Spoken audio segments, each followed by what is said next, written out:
अस्सलाम वालेकुम viewers, hopefully आप खैर वाफियत से होंगे। मैं आपका होस्ट डॉक्टर मोहम्मद ज़ीशान असलम खिची एक नई वीडियो के साथ आपके पास हाजिर हूँ। हमारा जो आज का टॉपिक है वो बहुत ज़्यादा इम्पॉर्टेंट और बहुत ज़्यादा मखसूस टॉपिक है, जो कि हमारी सोसाइटी में एक ऐसी बीमारी है जो काफ़ी फैली हुई है और हमारे बहुत सारे जो मरीज़ हैं, जो लवाकिन हैं और बहुत सारे हमारे डॉक्टर हजरात इस बीमारी से इतने ज़्यादा इंफॉर्मेशन उनके पास नहीं है, इतने ज़्यादा वो इसको जानते नहीं हैं, जिसकी वजह से बहुत ज़्यादा एक किस्म की पेचीदगी और एक परेशानी का बाइस जो है वो हमारी सोसाइटी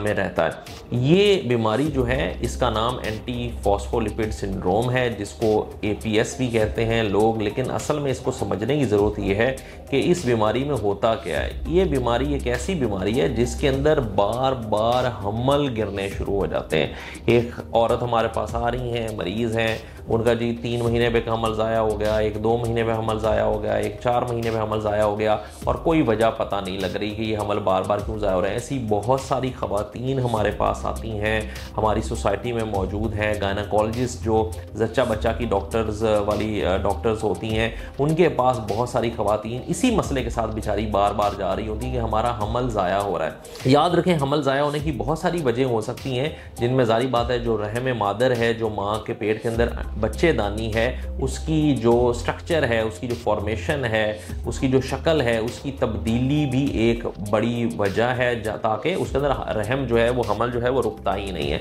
और भी बहुत सारी मसले हो सकते हैं, लेकिन याद रखें उनमें से 30 से 35% यानी कि बहुत बड़ी वजह है कि ये वजह जो है वो APS हो, यानी कि एंटी फॉस्फोलिपिड सिंड्रोम हो। इसके अंदर ख़वातीन के बार बार हमल गिरते हैं, यानी कि हमल होने में कोई मसला नहीं होता, हमल नॉर्मली हो जाता है, लेकिन हमल के पहले 3 महीने में बार बार हमल गिरते हैं। इसी तरह ज़रूरी नहीं है कि सिर्फ बार बार हमल गिरें, प्री मैच्योर बर्थ्स यानी कि जो कम छोटी उम्र के जो बच्चे पैदा हो रहे हैं 7वें महीने में, 8वें महीने में, 9वें महीने के स्टार्ट में, वो भी इस बीमारी की वजह से हो सकता है। इसी तरह इक्लैम्शिया और प्री इक्लैम्शिया 2 बीमारियां हैं जो कि हामला ख़वातीन को होती हैं, जिनमें उनका ब्लड प्रेशर हमल की वजह से बढ़ना शुरू हो जाता है, पैरों पर सोजिश आ जाती है और मिर्गी जैसे झटके भी उनको हमल के दौरान लग सकते हैं, जिसको इक्लैम्शिया कहते हैं। और पैरों पर सोजिश और ब्लड प्रेशर बढ़ जाए तो हम प्री इक्लैम्शिया कहते हैं। ये भी बीमारियाँ हैं जो कि इस बीमारी APS की वजह से हो सकती है, एंटी फॉस्फोलिपिड सिंड्रोम की वजह से हो सकती है। इसके ऊपर बात करना इसलिए बहुत ज़रूरी था कि हमारे ख़ानदान, हमारी फैमिली सिस्टम में बहुत सारी बच्चियां सिर्फ इसी वजह से परेशान हैं और उनको पता नहीं लग रहा कि ये बीमारी क्या है और इसके लिए हमने करना क्या है। याद रखें कि हमल जब माँ के पेट के अंदर, बच्चेदानी के अंदर रुकता है तो वो क्या होता है, उसने खून लेना होता है माँ के खून के से, और उसने वहाँ से अज्जा, ऑक्सीजन, न्यूट्रिशन, सारी ताकत इस्तेमाल करनी होती है। और वो प्लेसेंटा या आंवल जो होती है वो माँ के खून के अंदर से ऑक्सीजन और सारी न्यूट्रिशन, ताकत की अशिया वो लेके जज़ब करती है और बच्चे तक मुंतकिल करती है। APS में होता क्या है कि खून गाढ़ा हो जाता है, गाढ़ा होने की वजह से वो रुकना शुरू हो जाता है और छोटी नाड़ों में ख़ास तौर पे वो फंसना लगता है, बड़ी नाड़ों में भी फंस सकता है। इसीलिए इसकी एक और प्रेजेंटेशन जो है, एक और जो अलामत है, वो बार बार खून की शरियानें बंद होना भी है, ठीक है। लेकिन क्योंकि वो हमारा आज टॉपिक नहीं है, सो हम उस वाले हिस्से को छोड़ रहे हैं, इस बीमारी के उस वाले हिस्से को छोड़ रहे हैं और सिर्फ हम जो हमल गिर रहा है उसके ऊपर तवज्जो देना चाह रहे हैं। तो जब आंवल के अंदर, प्लेसेंटा के अंदर जो खून की रवानगी है, जो वो जब डिस्टर्ब होती है तो क्या होता है कि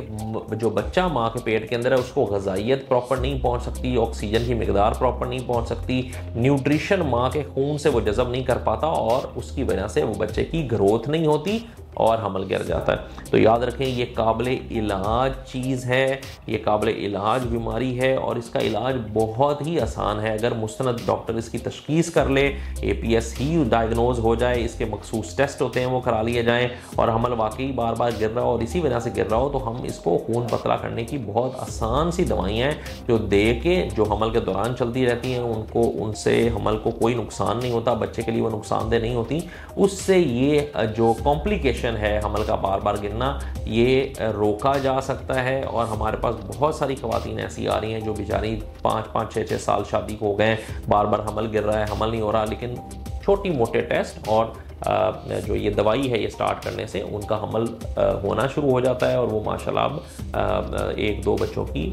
माएँ हैं। तो समझने की वाली बात ये बड़ी ज़रूरी है। इसी तरह गायनेकोलॉजिस्ट जो हैं या जो ख़वातीन का बार बार हमल गिर रहा है वो याद रखें कि कुछ तो टेस्ट लाजमी कराएं। दूसरा, जो बच्चे की जब बच्चा डिलीवर होता है तो उसकी प्लेसेंटा है जो आंवल आ रही है साथ में, उसकी हिस्टोपैथोलॉजी, मतलब ये कि उसको टेस्ट के लिए लाजमी भेजें ताकि खुर्दमीन के अंदर रख के उसको देखा जा सके कि क्या वाकई उसके अंदर कोई नाड़ें बंद हो रही हैं कि नहीं हो रही, ये भी तशखीस में हेल्प कर सकता है। सो ये टॉपिक क्योंकि बड़ा ज़रूरी था, बहुत सारी ख़वातीन हमारे माशरे में इस चीज़ से परेशान है कि उनका हमल बार बार गिर रहा है या बच्चे जो हैं वो 7वें 8वें महीने में प्री मैच्योर पैदा हो रहे हैं या उनको हमल के दौरान सोजन होनी शुरू हो जाती हैं, ब्लड प्रेशर बढ़ जाता है। तो उन सारी ख़वातीन के अंदर एंटी फॉस्फोलिपिड सिंड्रोम जो है ये एक बहुत बड़ी मिकदार में मौजूद हो सकता है और इसका इलाज बहुत ज़्यादा आसान है, कोई बहुत कॉम्प्लिकेटेड चीज़ नहीं है। होपफुली हम आपको समझा सकें कि ये क्या है। अल्लाह करे कि अगर किसी का ऐसा कोई मसला हो रहा है तो वो टेस्ट कराए,